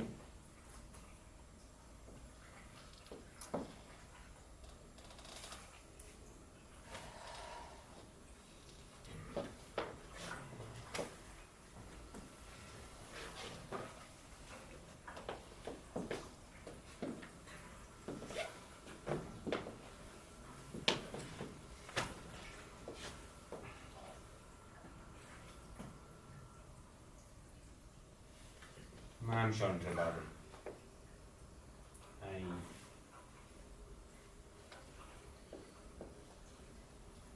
Ai mai povestit cuiva despre mine sau e de parcă nici nu aș fi existat? Timpul întrebărilor s-a terminat. Fără alte întrebări. Vreau să spui că-ți pare rău. Pot spune că te-am dezamăgit. Așa-i. Asta e clar. Dar nu. Nu pot spune că îmi pare rău.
Doamna Corbett? Janet, eu sunt Dr. Sanders. Richard? Nu, acela a fost tatăl meu. Deci mai departe trăiți în familie. Ca să zic așa, eu sunt Robert. Când ai fost aici? Aha! Chiar anul trecut. Un fel de sărbătoare de în sfârșit ai reușit să termin. Logonica mea m-a dus acolo, aceasta este ea, iar asta e făcută mai la nord de Fairbanks. Ai fost norocos că ai făcut poza asta. Am campat în Alaska timp de aproape 3 luni și am văzut aurora doar o singură dată. Era în mijlocul nopții și eram pe jumătate adormiți. Ai dat în Photoshop fotografia? Da, am făcut-o. Albastru este în evidență, nu-i așa? Sunt destul de mândru de asta. Dar nu arăta chiar așa. Ei bine, nu, am îmbunătățit-o puțin. Impresionant, nu-i așa? Da, dar puțin înșelătoare, nu crezi? Oamenii se duc acolo și se așteaptă să vadă asta. Ar putea fi dezamăgiți când vor vedea lucruri reale. Nu este chiar atât de strălucitor. Dar poate că vor vedea asta pentru că exact asta și așteaptă să vadă. Am făcut-o tocmai pentru că experiența lor să fie cât mai bună. Când ai fost acolo? Acum 10 ani să fi fost? A fost înainte de a primi diagnostic. Aha. Ei bine, doamnă Corner, în legătură cu asta am vești bune pentru dumneavoastră. Vești foarte, foarte bune în legătură cu asta. Un leac? Nu, chiar mai bine. Am studiat rezultatul EMG-ul familiei tale și conducțiile nervoase și sunt destul de sigur că nu aveți distrofie facioscapulofumerală. A dispărut? Nu ați avut-o niciodată. Eu nu am distrofie musculară. Nu. Și tu spui că nu am avut niciodată distrofie musculară. Ei bine, distrofia musculară nu dispare așa pur și simplu. Nu avem încă un leac pentru asta. Așadar, nu ați avut-o niciodată. Îți bagi joc de mine? Felicitări. Da, aceleași teste au arătat că am avut-o acum 10 ani. Da, dar acum testele sunt mult mai definitive acum. Cu ajutorul computerului putem distinge diferite forme de distrofie. Iar accesul la noile tehnologii ne permite să avem rezultate mult mai clare, mult mai concludente ca înainte și mult mai definitive. Da. Ei bine, Janet, asta este o veste foarte bună pentru tine. Am să duc o copie la raportului tău medical la recepționer. Dar avea sens. Se potrivea cu toate simptomele mele. Nu este acolo în dosare. Am orțeala în brațul stâng, furnicăturile din umăr. Da, am studiat raportul doctorului Greens și înțeleg să credeți că ați putut avea... Doar s-a uitat la mine și a știut. A întrebat, știi să fluieri? Nu. Ai putut să stai în mâini când erai copil? Nu. Să te balansezi pe bară? Nu. Prima dată am crezut că glumește, dar apoi a spus că vrea să facă niște teste.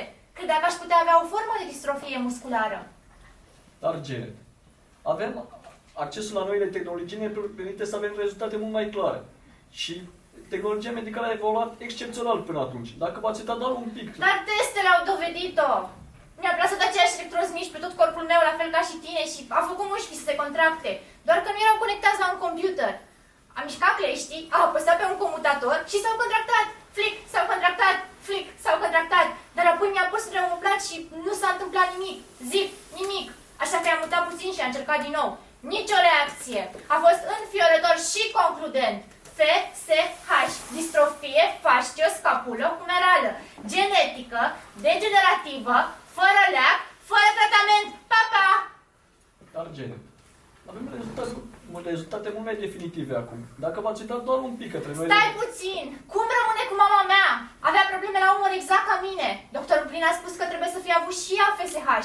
Simptomele nu erau atât de grave, așa că nu a fost niciodată diagnosticată. Este genetic. Ei bine, acum avem un simplu test de sânge și cu ajutorul ADN-ului... Au murit!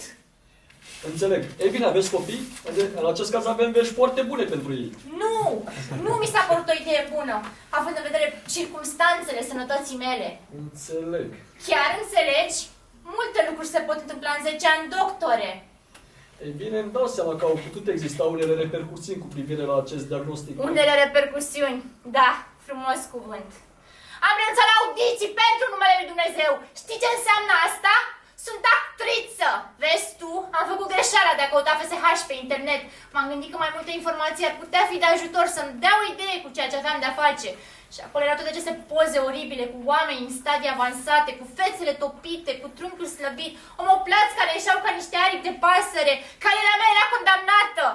Aș putea să primesc un rol de vrăjitoare într-o piesă de teatru pentru copii. Mai târziu, poate aș putea fi cocoșatul de la Notre-Dame. Ei bine, acum puteți începe din nou audițiile. Sunt cu 10 ani mai în vârstă, doctore.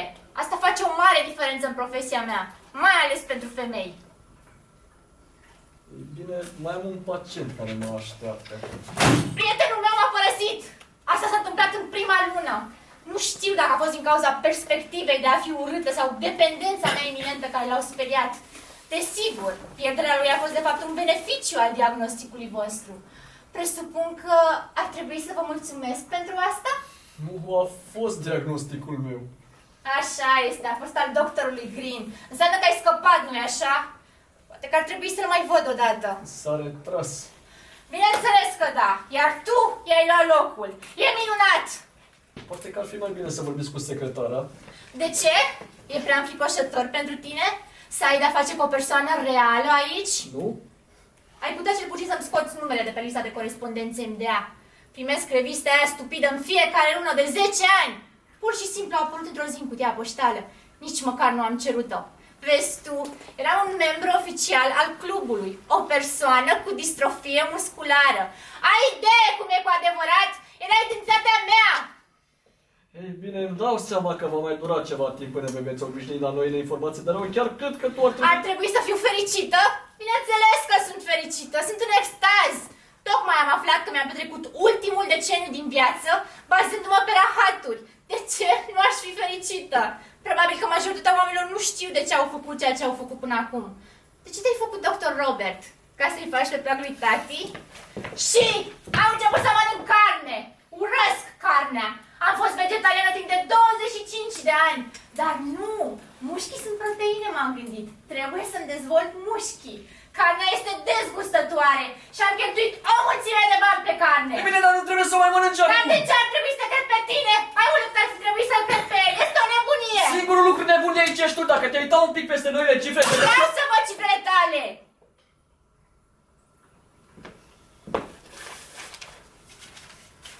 Nu, se pare că nu vrei să vezi asta. Vreau doar să mă asculți. Bine, poate că ar trebui să cereți o a doua opinie. Evident, dacă ați fi primit una în urmă cu 10 ani, altfel... Știu. A fost o prostie din partea mea. Toată lumea primește o a doua opinie, așa că eu de ce n-am făcut-o? Pentru că nu fac medicină occidentală. Asta nu sunt eu. M-am dus la un chiropractician, un acupuncturist și un terapeut de masaj pentru mai mult de un an înainte de a veni la doctorul Green. Și niciunul dintre aceste lucruri nu făceau vreo diferență. Și prietenul meu de la serviciu mi-a spus că era îngrijorat, că ar putea fi ceva grav, cum ar fi cancerul și că ar trebui să merg la un medic adevărat doar ca să fiu sigură. Așa că am mers și mi-a plăcut doctorul Green și mașinile lui vechi și amuzante. Iar răspunsurile lui au avut sens, oricât de groaznice ar fi fost. Totul, incapacitatea de a fluiera, furnicăturile din număr. Mama mea a fost un fel de ușurare, era un răspuns. Și cred că un răspuns prost a fost mai bun decât niciun răspuns. Ei bine, pot să vă recomand unul dintre colegii mei, dacă doriți o altă opinie, să vorbiți cu cineva, cu altcineva. Nu am mai vrut alți medici sau teste sau explicații pe atunci. Și nici acum nu vreau. Chiar urăsc aceste locuri. Pot trăi cu umorul meu ciudat. Mama a făcut-o. Bineînțeles că poți. Dar mi-e teamă că am jucat puțin cam mult rolul nobil de martir. E cam jenant. Dar tu chiar credeai că ajungi FSH? Da, și doctorul Green a crezut la fel. Doar că eu o făceam reală. Pot să jur că fața mea a început să se lase. Probabil doar vârsta. Mulțumesc mult. Nu, serios. Mulțumesc. Janet, eu îmi pare rău. Doctore, Da? mai ai originalul acestei fotografii? Da, am. Și chiar mă gândeam să fac o inversare a spectrului de culori pentru a-i spune intensitatea. Era o glumă. Probabil că o impregnare adevărată a realității ar da mult mai bine.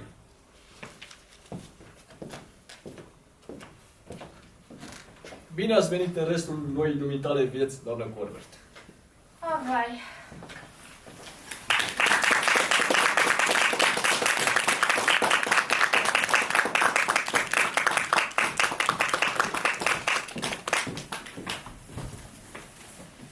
Ultimele două bucăți.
Look at her.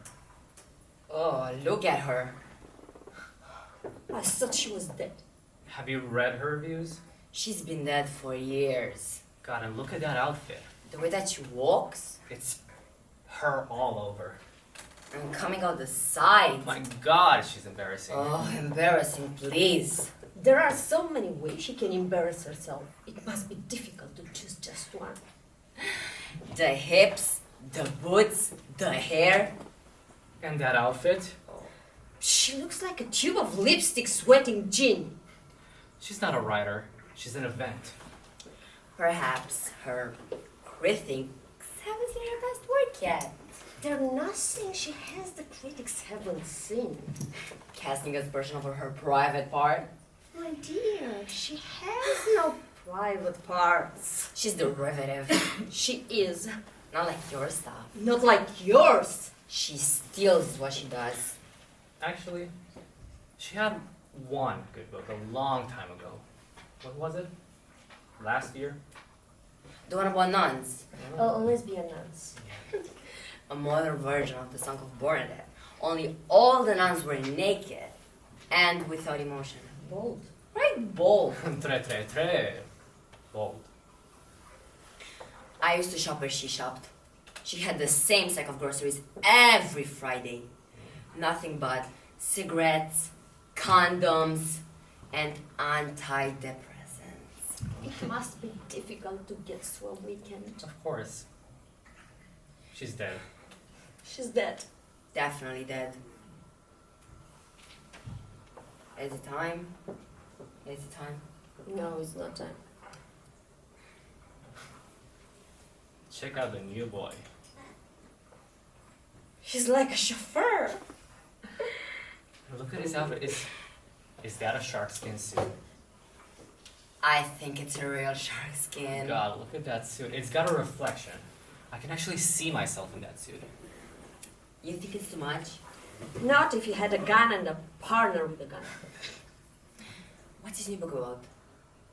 Probably another jaded, jaundiced world where we look at the glittering lifestyle. The pearl in the gutter, the cocaine and razor blades of the way downtown scene.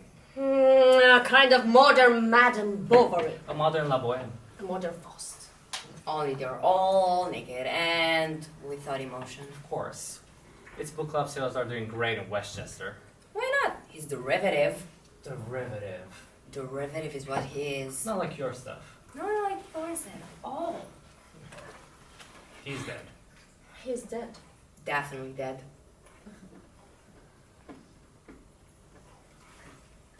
Uh-oh. Oh. Oh my. What a face. What a dresser. What a charm. What a guy. She's such a fraud. He's so disgusting. So revolting. He's the worst. The absolute. The nadir of the nadirs. A disaster without penultimate. The stingiest. The gaudiest. He's looking this way. Kiss, kiss. Have you read his latest? I didn't read it. I lived it. Oh, was it awful? It was like a week at the men's room at Grand Central. Only naked and without emotion. I haven't seen him in the clubs recently. I haven't seen him in the clubs lately. Some places bar the door. And some places won't let him in anymore. I saw him at the opening of Inner Tube. Really? What's Inner Tube like? It opened last Thursday. It's already dead. It's dead. Everything's dead. Yeah. But, did you go to the Drainpipes opening last night? No, it's dead. It's dead. Definitely dead. Yeah. Huh. Look over there. He came here with his agent. Yeah, he's here with the dwarf. Oh, look at the door! He's like an Voldemort. It's like an exposed muscle. He's like a hernia in a suit. And he's gone downhill. How can you tell? Well, he used to represent movie stars. He's represented the best. He used to represent Chivor and Updike. Now, he represents the decline of the West.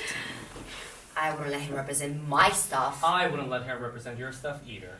Nor yours. Nor yours. He's derivative. Derivative. And for an agent, I mean, dead. Oh, definitely dead. Well, is it time? Is it time? No, it's not time. Oh, but look who's here now. It's the Vanity Fair girls. The nerve. The gall. Bitch, bitch, bitch, bitch, bitch, bitch. Already 6 of them! And they came here with Payama. Payama. Payama Dombrovic. She just wrote her bio. She's 22, cold native New Yorker. And like a lot of native New Yorkers, she's from Nebraska.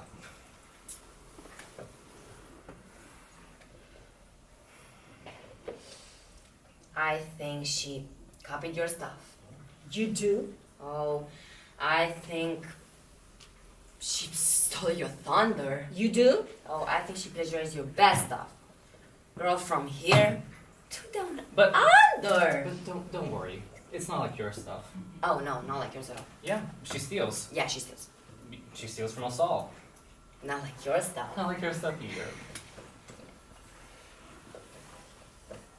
Well, actually, it's a little like your stuff. Pardon? Oh, it's kind of like your stuff. That's what I said. She steals from us all. Well, Well, what? well, you have the same views, the same concerns, Yes. subject matter, Yes. a similarity in style, Mm-hmm. breadth, even jokes, Yes. number of pages per book, Yes. preface in jacket covers. Yes, so? Well, she was there first. Getting there first doesn't prove she didn't steal it from me. Okay, but if she didn't steal it from you until she started writing the same things as you, then what did she steal if she wrote it first? She before? steals in retrospect. Are you suggesting I stole from her? No. Are you suggesting I lifted styles? No. Characters? No. Dialogues? Plots? No. No. No. All right then. There was your first, Yes. and there was her first book. Yes. Your first book is kind of like her first book. There are no similarities between my first book and her first book. Oh yeah, of course not. Her first book got published. My first book was published. No, it wasn't. Yes, it was. It wasn't sold. It was bound. It was stapled. Right. Anything else I've stolen from her, Jay? No, not you. I beg your pardon. Well, What did I steal? you maybe, but not you. Well, what? Well, there was your second book. My second book. Your second book was her third book. My second book was her third book. Proves my point. Except her third book came before your second. Her book was completely different. From From what? which book? All your books are like, Saskia. My second book was different from her third book. Which came before your second. My book was about a group of gay Khmer Rouge refugees who emigrate to South Africa to open a for-profit penal colony run by leopards and midgets. Her book was about a group of gay Khmer Rouge refugees who emigrate to South Africa to open a for-profit penal colony run by leopards and dwarfs. This is a difference. I'm just saying there was a similar subject matter. And style. And I loved it. And opening lines. And ending. What are you implying? Why? What are you inferring? If I infer what you are implying, then we know what the implications are. Well, how do you know what we imply if you haven't already inferred what we imply? Oh, because you first. My book was a meditation of an earlier work. What earlier word? Her third book. It was a rethinking. Saskia, if anything, it was a retyping. I've never attacked you. I haven't attacked you either. And I haven't attacked you either. No. You've copied me a little, but no, you haven't attacked me recently. When did I attack you? Well, When did I attack you? in print. In print. Oh, in print, never know. They wouldn't print what you've called an attack. As if you've never criticized me. Where? In print. In print. Well, I wouldn't say he's never criticized you. No. No? No. When did you criticize me in print? Well, What did you publish? it wasn't published. It wasn't published. I withheld it from publication. That means you couldn't sell it. The only way you could sell criticism of me would be if you put it on an umbrella and sold it in a rainstorm. Plagiarist. I don't plagiarize. Neither do I. I never steal anyone's dialogue. I never steal anyone's dialogue either. Of course not. Of course not. I have integrity. I have integrity. As a journalist. As a journalist. I have integrity, yes. Yes, as a journalist. What? A journalist? Get a show. God, I consider myself a journalist in the mode of Henry Adams, George Orwell, and Truman Capote. That's because Adams, Orwell, and Capote can sue. Who wrote the first articles on our Lower East Side? Who wrote the first articles on attitude? And postmodernism. And Clapsin? And the galleries. And the downtown world. Well, wasn't any of us. But who wrote them next? Is it time?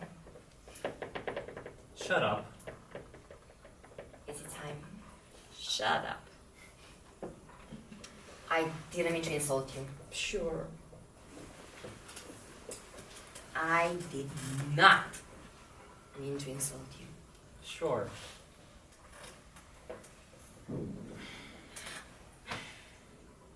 Is this gonna be the start of one of those literary feuds like Mailer and Vidal? Could be. It's a good guess. Who do you want to be, Mayor or Vidal? Because we are more useful to one another if we stay together. In a union, in tandem, solidarity. Solidarity. We're a group, a school of thought, a style, like the Bloomsbury Group, or Provincetown, or the Cedar Tavern. We can break up over small difference about who stole, influenced, who can we? Sure we can. I think so. We are a generational wave, writers of a time and place of social complexity and cultural communality. If we dissolve, so much goes with us. So, agreed? All right, agreed. So? Well, so, forgiven. Forgiven? Well, all right. Forgiven. Forgiven? Yeah, I forgive us too. And we're all friends again. Solidarity. Solidarity.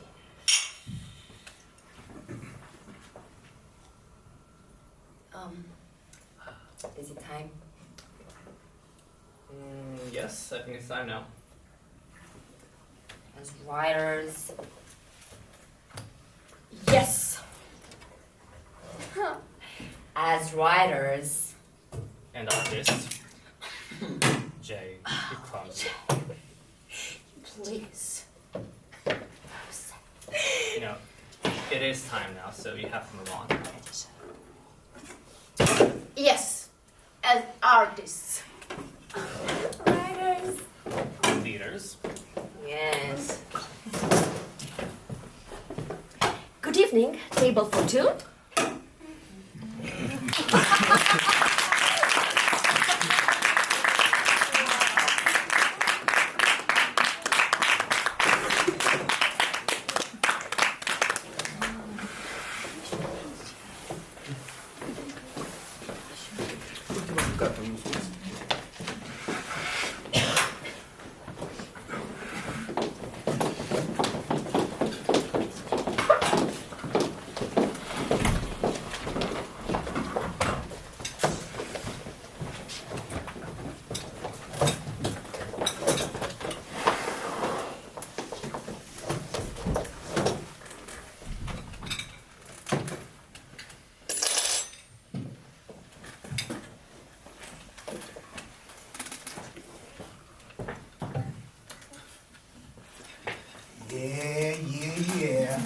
get it.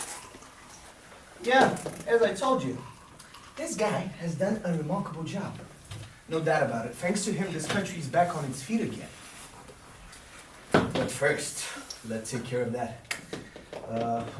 Where's the cake knife? Here, Thank you. People are actually starting to care about more than making it through the next day. That was because of inflation. Yeah, it was, sure. No, I'm not blaming them. But first of all, let's take care of this, yeah? Okay. Anybody in for some more cake? Birthday girl, you want some? Well, maybe just a little. Not tomato. Smaller, Rudy. Smaller. Oh, smaller. I can't eat that all. Ow! Take some of it back. Okay. You will run my waistline. Oh, to hell with your waistline. You're getting too skinny anyway. I've got nothing more to hold on anymore. Not in front of the guests. What guest? It's your sister. Scott won't recommend, I swear. Catch you on some? No more for me, thanks. Jake. Cake, huh? Jake cake? No thanks. How's that for some poetry, huh? Think I've got a future? It's Jacob. Oh, it's Jacob. No, no good. Cannot use it. Doesn't rhyme with cake. Can't be poetry if it doesn't rhyme, right? Think of it as blank verse. Blank verse. Damn, that's a good one.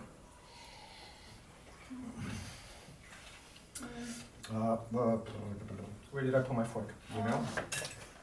You dropped it on the floor. I'll get you another one. Ah, no. Sit down, sit down. If he doesn't want. Thank you, Jake.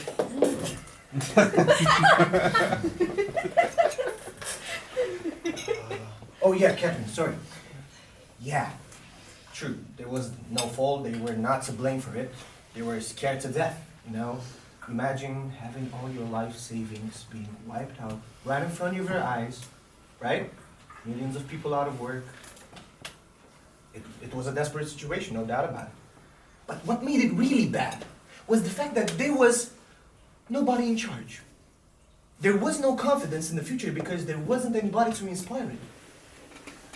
Guys, I mean, since we lost the goddamn war, this country has been in a daze. People lost faith in all our traditional values. No discipline, no self-sacrifice. Everybody was like, oh, it's about me. Either something had to change, or this country wasn't going to make it, actually. And But it has changed. it has changed. Yeah, that's my point. The whole situation has turned around. The inflation is down. The crime is down, the military is strong again, and the best thing of all, the communists are running scared. That's true. No wonder why the election was such a landslide after all. For 20 years, nobody had faith in humanity. But now they feel proud. Tell the story about this woman at newsstand. Will you let me finish first? I'm getting there, yeah? Yeah? Are you not going to eat your cake now? I can. It's too much. I told you. Jesus Christ.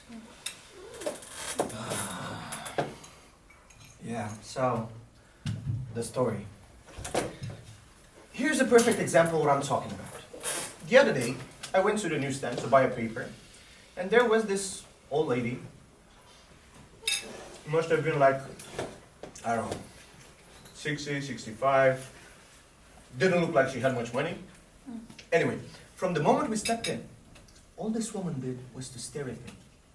And I thought to myself, here it comes again. She's gonna throw a fit. Yeah, this happened like a couple of weeks ago. This woman saw him in the train station and started screaming at him. He even didn't do anything. She just started screaming. And how was that she called him? I don't know, she was crazy, man. Yeah, that was really filthy. No, she was nuts. She was like one of those mad dogs that go into convulsions every time a uniform walks by, you know? Did you shoot her? Jacob. Just asking. I should have. Yeah. What's wrong? What's going on? I mean it, Jacob. Oh, come on, Catherine. He's joking. Jacob said too much to drink. Oh! If that's the case, let the guy enjoy himself, Catherine. Hey, Jake, pay no attention to her, boy. You drink and be merry. Thanks, rude. He's with the jokes now, huh? Come Very on, funny Rudy. guy, huh? Come on, Rudy, finish your story. Thank you. Yeah. So, the story. I pay for the newspaper, and I'm just about to walk out the door when this old lady grabs me by the arm, and I thought to myself, here it goes. But you know what she does? She pulls me down and whispers, "It makes me so proud to see a young man in uniform again. God bless you. We could use more like you." Isn't that sweet? Huh? How about that? I mean, this type of thing wasn't happening a few years Yeah, ago. it's true. It made you feel proud. Oh, the woman actually had tears in her eyes. It was beautiful. It was magnificent. I love that story. I love it too. How do you know she wasn't crazy? Jacob. Huh? No, What? no, it's what another one. That's enough. Wait a minute. No. I want to hear what he has to say. He's drunk. He's just being contrary. What do you mean by that, Jake? I think it's just interesting, that's all. What's interesting? That you assume that the woman who berated you was insane, while the one who flattered you was perfectly normal. But she was berating him in a public place. He was flattered in a public place. But she was screaming. They never whisper. You're not saying that it's crazy to be patriotic, I hope. I don't call it absolute proof of sanity. What's wrong with patriotism? Nothing. It's perfectly natural. So is that and disease. What's that supposed to be, man? Just because a thing is natural doesn't make it desirable. If patriotism is anything, it's a cure. It seems to me more like a symptom. Symptom? Or what? Of personal weakness. What's weak about feeling patriotic? To feel patriotic is to feel superior. And to celebrate one country is to implicitly denigrate all others. And the feeling of superiority that comes with patriotism is just a coward superiority. It risks nothing. And the man who proclaims the greatness of his country is a man who doesn't have the courage to proclaim his own individual greatness. Are you calling patriots cowards, huh? But what about all these men who have died for the country? They did not die for their country. The hell they didn't, man! They were killed while trying to kill for their country. Well, however you want to put it, the fact is these men sacrificed their lives for the good of their country. Soldiers do not go into battle with the intention of sacrificing anything, least over their lives. And how you put it, as you say, means everything. The expression "he died for his country" did not originate with a dying soldier. It was invented by a political eulogist for political purposes. He just needed to reassure the grieving parents and to recruit more young heroes to take the dead soldier's place. It's rhetoric, the manipulation of words for emotional effect to achieve a political purpose. You're the one who's manipulating words for effect. What effect? To win people over to your sick point of view. I don't care whether you agree with my point of view or not. I'm a poet, not a politician. So I say what I say because I believe it's true. But what about the Olympics? Did you feel Yeah. proud that this country won all these medals? Individual athletes won those medals. And their pride is the honest pride of individual effort. And the people who appropriate that pride in the name of patriotism are nothing more than chauvinistic cannibals. Their own achievements have so little value that they have to confiscate the achievements of their so-called country. The achievements of a country are the achievements of its people. The achievements of Mozart are not the achievements of Austria. Yes, but Mozart is a product of Austria. You make him sound like an industrial expert. He was born and raised in Austria, man. So were millions of others, whose only talent was for giving birth to millions more. But without Austria, there would have been no Mozart. Austria is a political invention, like all countries. It wasn't created with the purpose of cultivating Mozart, so it has no right to claim his genius for its own. So, let me get it straight. So you feel no loyalty towards your own country? No. Even after all this country has given you, man? I don't think that this country has given me any more than Austria gave to Mozart. But what about language? You couldn't write poetry without that. Not everyone who speaks the language is a poet. Not every poet speaks the language. What do you feel loyalty towards, man? My work, my friends. And what about the rest of the world? What about belief in a cause? I don't know. The work can take care of itself. My only cause is my own mind. It would be a hell of a world if everyone felt the way you did. Almost no one does. They never have and probably never will. And it's still a hell of a world in spite of that. So what if our country, your country, my country, is to be suddenly attacked? Wouldn't you defend it? No, because I am not a soldier. I'm a poet and I have no intention in fighting. My only purpose is understanding the truth as best as I can. Oh, fuck, yes, some poet. You've never even been published. Well, it's the truth, isn't it? Thanks, Monica. We just talked. It came up. You didn't talk. I mean, it's only Stop it, Rudy! Don't be spiteful! Who's being spiteful? I just always thought that you had to be published before you can call yourself a poet. Jacob happens to be a very fine poet! Well, it seems like you're the only one who thinks so. Everyone will think so someday. And since when you became Stop like this it, expert in Rudy. poetry, huh? You probably never even read a poem. Leave until my you sister read it. alone! Hey, now come on, we're supposed to tell him the truth, right? She has been reading books from childhood. She read more than me and you put together. How do you know how many books I've read, huh? Hey, let's just stop this, alright? I mean, how the fuck? Can anybody just decide that they're a poet? If that's the case, maybe I'll decide that I'm a doctor, huh? He doesn't need to be published, I don't need to take the medical exam. How's that? Right! You're being ignorant. Don't call me that! Stop picking to everybody. Come on, you're supposed to be my wife here! But she's my sister. Well, it's time for you to decide which side are you on, actually. You're not being fair. If Jacob wants to call himself a poet, why can't he? Do you have to kill somebody before you can call yourself a soldier? I don't give a fuck how he calls himself. But I'll be damned if I'm going to sit here and listen to him call patriots cowards.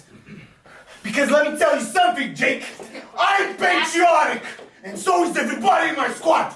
Now are you going to tell me that those men don't have courage?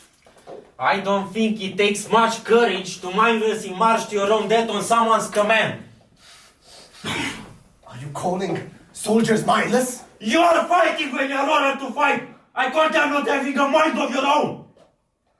You son of a bitch! Rudy! I'm defending freedom, you bastard! Stop it! That's enough! As long as I don't exercise it by disagreeing with you. Come on, bitch! You know what you are, man? You're rude the party! You're a selfish fucking And guillotine! you're an interchangeable part. No, I'm an interchangeable part, I get it. I just got you so much! Why don't you fucking leave it, huh? Huh? Come on, boy! Monica, get him out of here! Stop it, Rudy! Do us a favor and Rudy! That's enough! With the next week is soon enough. You have to get ready. You'll be late. Goddamn little fucking traitor! Basta! Why? He's right! Rudy's not covered! You got what he just did! Give us a What? Yes, by the Jew! Get down! Get down, both of you! Get down the stairs! I don't care if you're my sister! I won't let you come here and call my husband a cover! Rudy happens to be one of the bravest men I ever met!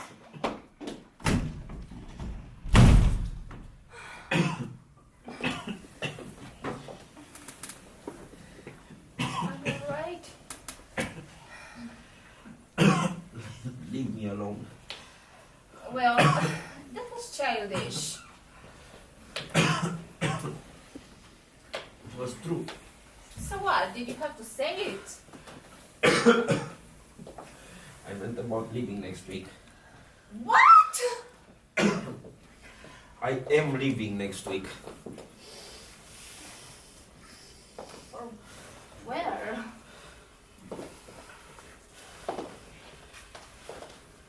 Paris.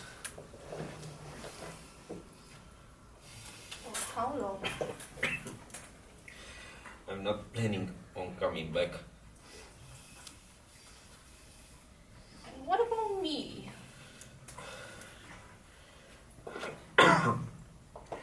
I have nothing to offer you, Catherine. I have no money, and I don't see how could I expect to get any anytime soon. Well, maybe I have my own money. Did you ever think of that? Do you? No.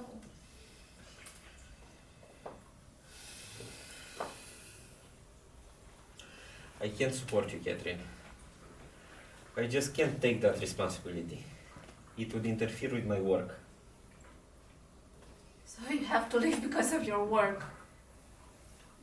Yes. I don't see why. You've been working just fine right here. I haven't been working just fine here, Catherine. That's why I'm leaving. And you think you'll be able to work any better in Paris? I can't stay in this country. It's spiritually bankrupt. What about me? Am I spiritually bankrupt too? I didn't say that. No. I'm just an albatross. Right? I'm- Right? I'm sorry. Why? Well, I hope you and your work will be very happy together. Rudy was right. You're a selfish son of a bitch! Wow.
Tell me.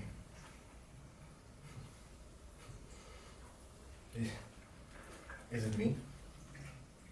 Am I the crazy one, huh? Is it wrong to love your country? Is it wrong to be willing to fight for it? I love this fucking country, guns in it. I love it. I know it's not the best, but what is actually, right? You and me, we have to believe in something. We have to believe in something that's bigger than yourself. Is it wrong to want to be part of something, right? To be part of something that it's so much a part of you, actually, you know? Tell me. Am I crazy? Is it me? No, Rudy. Rudy. It's not you. I love this country too, as much as you do. It's not you. It's not you, honey. It's not.